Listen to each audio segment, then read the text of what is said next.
Thank you so much, ladies and gentlemen, for the kind and warm welcome, and thank you to the leadership of TEDxRedDeer for the privilege of participating today and offering, hopefully, ideas worth sharing on a subject as engaging and pushing boundaries. It is likely rare that people who influence the world, people who affect change, people who make a difference, people who make history know the full reach of their influence and effect at the time. People who influence, affect change, and make history in an extraordinary way find that it often begins in the mundaneness of ordinary life. While non-intuitive, the extraordinary is often grounded in the ordinary.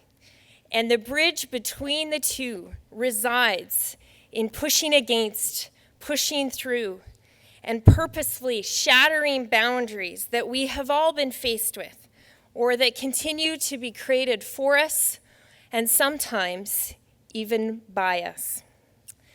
To take creative license with Eleanor Roosevelt's definitive statement that no one can make you feel less than yourself without your consent. We must take inventory of the boundaries we've consented to. We must take inventory of the boundaries that govern us with or without our conscious awareness. Whether real or perceived, boundaries are validated, perpetuated, and take up more residency in our lives than they deserve. In essence, we've consented to boundaries that should not even be dignified or given credence to, much less be allowed to take root and presume upon our future.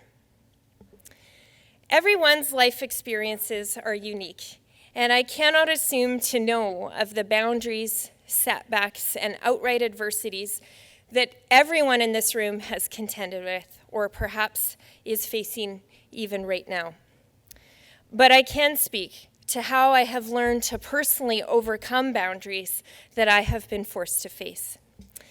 I hope that the learnings forged within me will fortify you in your own efforts to push against, push through, and dismantle boundaries that would otherwise restrain us from living in the fullness of our potential.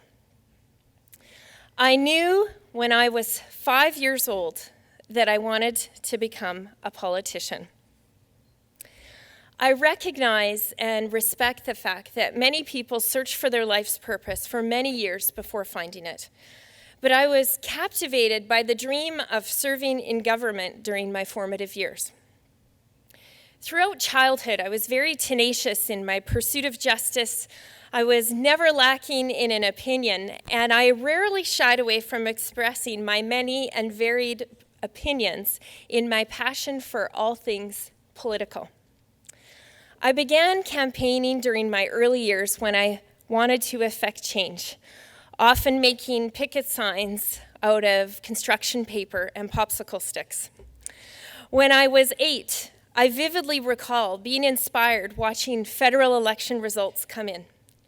When I was 10, like many other students studying local government today, I visited our city hall, and I clearly recall sitting in the formality of our council chambers, where I was first inspired to become the mayor of Red Deer. My elementary years were characterized by my unwillingness to back down from defending what I recognized as being an affront to justice, or to be truthful, a debate about anything and everything just for the fun of it. The public and higher profile aspects of politics that would come later in life in the way of debates, press, campaigns, and elections has always been rooted for me in the authentic, ordinary of my life, in a simple desire to effect change through government. With a strong family background and a propensity towards student leadership and academics, My future was always presumed to be promising. At the beginning of middle school, however, a subtle shift began in me, which eventually proved to be not so subtle in its consequence to me. Like many in this room can no doubt relate to, I began to experience adverse circumstances at the hand of my school peers. Challenges which eventually transitioned into overwhelming adversity for the remainder of my teenage years. The specifics of the debilitating words and actions which I was subjected to are less important than the fact that they happened, and that they led to one very formative incident which would mark me for the years that followed it.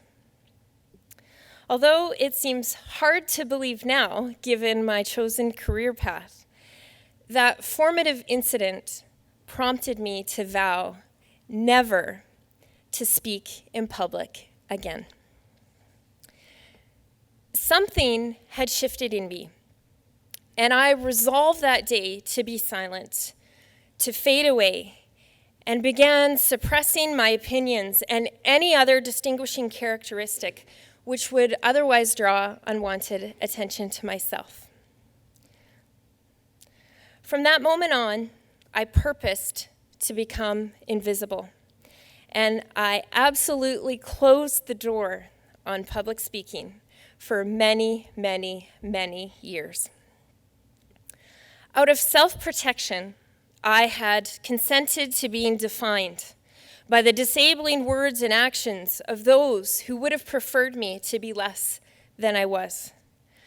My previously tenacious ordinary soon became a new normal, one of silence, invisibility, and fear. The years which followed eventually led to another defining moment, which exemplifies our exact intention here today. Someone who believed in me challenged my boundary for me and compelled me to confront it. Had I not confronted it, there is no doubt it would have diverted me from the future that I am now living. Pushing through that incapacitating boundary, however, positioned me to choose the life that I was compelled towards in my childhood, but had become afraid to pursue. Confronting the boundary head-on was the difference between a sanitized life characterized by a false sense of safety or a life where my authentic ordinary would eventually become extraordinary. And thankfully, in that defining moment, I chose the latter. Boundaries often need to be confronted and conquered many times over. In the years, circumstances, choices, elections, and other endeavors that followed, I would often be faced with the same overt challenges to my identity and pursuits. Critics were quick to attempt to intimidate me into believing that I was less than I was by reminding me of what a detriment my age or my gender were to any role that I happened to be pursuing. My attitude, experience, demonstrated commitment were at times brushed aside, and I was forced to persevere through attempts to suppress and divert me. Adversity and the need to persevere through it may have always been a constant, but the presence of compelling reasons to overcome obstacles has been equally, if not more, constant. In large part due to people who believed in me and reminded me of the many compelling reasons to refuse to be defined by boundaries. Conquering the boundary in that defining moment did not mean that I would never again be faced with an onslaught of boundaries that would manifest themselves in future circumstances. It did, however, mean that subsequent boundaries, try as they might, would no longer be able to take up authoritative residence in me. and now no longer able to take up authoritative residence in you. The following are 5 life and leadership principles that I live by, that have been forged within me in learning how to push against, to push through, and to shatter boundaries. Ironically, my first point in pushing boundaries, to live your extraordinary life, whatever that may be, is to fully engage in the ordinary. It is essential, of course, that we pursue the future that we aspire to through our commitment, perseverance, and actions. But it is just as essential that we don't just live life when we reach our goal, when we've successfully stepped through the boundary, but that we fully engage in the ordinary along the way. Because most of life is in the process itself, and not only in our extraordinary milestones. While it might seem antithetical, my next 2 points illustrate that to push the right boundaries, it is critical to actually establish boundaries as well. My second point is to be you and remain you. Ultimately, we're the ones who will live out the day-to-day consequences, intended or otherwise, of our decisions. Regardless of what other people think you should think or not think, should pursue or not pursue, should act upon or not act upon. In the end, we generally bear our regrets individually, so we must stay true to who we are, and we've heard great examples of that in the inspiring messages today. While sometimes not intuitive, saying no or establishing a boundary that allows us to stay true to who we are often actually positions us for a future yes, to actually push through the right boundary. Setting boundaries allows us to push boundaries. My third point is to filter through critical external messages. In staying true to who we are and pushing our self-imposed or our societal boundaries, it is imperative that we resolve to not be governed by those who say can't, won't, and shouldn't, or to be prematurely written off or erroneously defined. Can't, won't, and shouldn't is evidence of someone else's limitation and not yours. So establish clear boundaries against messages that would otherwise attempt to diminish you and your capabilities. Who we're not does not overshadow who we are. The critical voice isn't necessarily the valid voice, although it will certainly attempt to define us if we allow it to. Refuse, refuse, refuse to be robbed of your extraordinary because of someone else's can't, won't, and shouldn't. Once we are grounded in the right boundaries, it is absolutely time to push through and break boundaries. My fourth point is to boldly pursue the right risks. There are often times where life may seem routine, purposeless, and a rather disappointing ordinary. But we can expect the ordinary to be interrupted by defining transformative moments, when opportunity compels us to strategically shift in one direction or another. In these transformative moments, we are well served to remember that there is a difference between blind risk, calculated risk, and risk aversion or risk avoidance altogether, with calculated risk being my favored impetus. Blind risk is going for it without giving due consideration to all the factors and possible outcomes, with blind risk being heavily mired in the potential for unintended consequences to our intended courses of action. Risk avoidance is seemingly safe, but defaulting to the perceived safer choice often masks the risk that the stagnancy of the status quo invites. Risk avoidance is therefore a misnomer in that staying the same is actually its own risk. however, calculated risk, is going for it. In the circumstances when the risk of not proceeding outweighs the risk of proceeding, when you know that you would regret not trying more than trying and failing. The litmus test in pushing a real or perceived boundary is therefore not in the outcome of the redefining of the boundary alone, but in our absolute willingness to push against it without fear of the outcome. And my final point is to push boundaries to position others. Regardless of the sphere of influence that everyone in this room occupies, our pursuits and boundary challenges are ultimately both for ourselves as well as for others.